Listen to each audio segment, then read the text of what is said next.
ರಸ್ತೆ ಅಗಲೀಕರಣದ ಬಗ್ಗೆ ಸುಮಾರು ಕೂಗು, ಹೋರಾಟ, ಬಂದು ಎಲ್ಲ ಆಗೋಯ್ತು. ಬ್ಯಾಡಗಿ ಪಟ್ಟಣದೊಳಗೆ ಇದೊಂದು ದೊಡ್ಡ ಜಟಿಲ ಸಮಸ್ಯೆ. ಸುಮಾರು 13 ವರ್ಷದಿಂದ ಈ ಸಮಸ್ಯೆ ನಡೆದೈತಿ. ಅಗಲೀಕರಣಕ್ಕೆ ಅಲ್ಲಿ ಇರ್ತಕ್ಕಂಥ ಸ್ಥಳೀಯವಾಗಿರ್ತಕ್ಕಂಥ ಜಾಗದ ಮಾಲಕರು ಮತ್ತು ಹೋರಾಟಗಾರರ ಮಧ್ಯದೊಳಗೆ ನಮ್ಮ ಜಿಲ್ಲಾಧಿಕಾರಿಗಳು SP ಅವರು ಬಂದು ನಿಂತ್ಕೊಂಡು ಅಗಲ ಮಾಡ್ತಕ್ಕಂಥದ್ದು ರಸ್ತೆ ಮಾಡ್ಕೊಂಡು ಹೋಗ್ಲಿಕ್ಕೆ ನಮ್ಮದು ಒಪ್ಪಿಗೆ ಐತಿ ಅಂತೇಳಿ ಅವತ್ತು ಅವರು ಕೂಡ ಘೋಷಣೆ ಮಾಡಿ ಎಲ್ಲರೂ ಕೂಡ ಒಪ್ಪಿಗೆ ಮಾಡಿ ಎಲ್ಲರೂ ಕೂಡ ಸಿಹಿ ತಂದು ತಿಂದು ಸರಿ ಅದು ಓಕೆ ಆಗಿತ್ತು.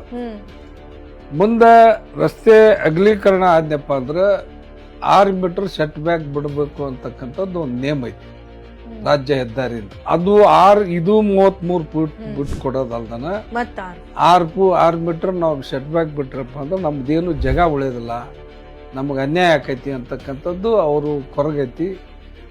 ಆ ನೋವಿಗೆ ಮತ್ತೆ ಅವ್ರೇನ ಕೆಲವೊಬ್ರು ಕೋರ್ಟ್ ಹೋಗ್ಯಾರ ಅಂತ ಕೇಳೀನಿ, ಎಲ್ಲ ಸುದ್ದಿನ ಕೇಳೀನಿ.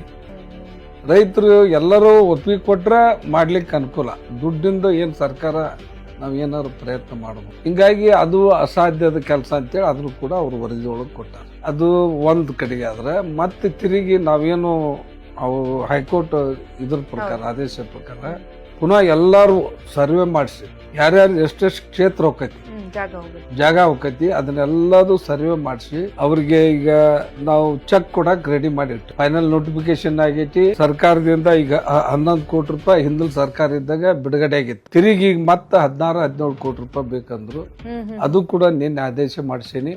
ನಾಳೆ ನಡೆದ್ರೆ ಅದು ಕೂಡ ದುಡ್ಡು ಬಿಡುಗಡೆ ಆಗೈತಿ. ಒಟ್ಟು 23-24 ಕೋಟಿ ರೂಪಾಯಿ ಏನು ಜಾಗ ಕಳ್ಕೊಂಡಿರ್ತಕ್ಕಂಥವ್ರಿಗೆ ಎಲ್ಲರಿಗೂ ಕೂಡ ಪರಿಹಾರ ಕೊಡ್ಲಿಕ್ಕೆ ಎಲ್ಲ ದುಡ್ಡು ನಮ್ಮ ಕಡೆಗೆ ಐತಿ.